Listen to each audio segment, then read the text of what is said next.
Hi guys, এটা একটা serious কনসার্নের কথা বলছি, ঠিক আছে? আমার কিছুদিন পরে মাধ্যমিক, ঠিক আছে?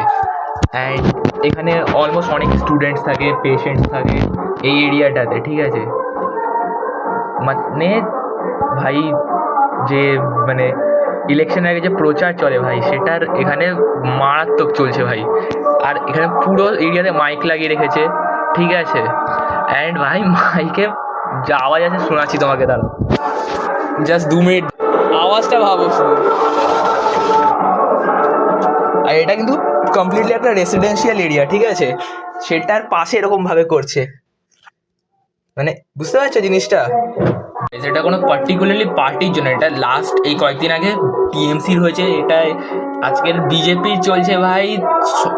2 মিনিট আগে ভাই যেভাবে মাইক চালিয়েছে ভাই, এখন তো তাও আসতে এটা ভাই অ্যাটলিস্ট তো মানে একটা ফিক্সড ভলিউমে রাখা উচিত না যে আওয়াজটা, বাট সেটাও এরা করবে না। এরা মানে নিজের পুরো এরিয়াটাকে নিজেদের ভাবে পুরো। আই ডোন্ট থিঙ্ক এদের এগুলো লিগাল কিনা জানি না, but it isn't ethically right না।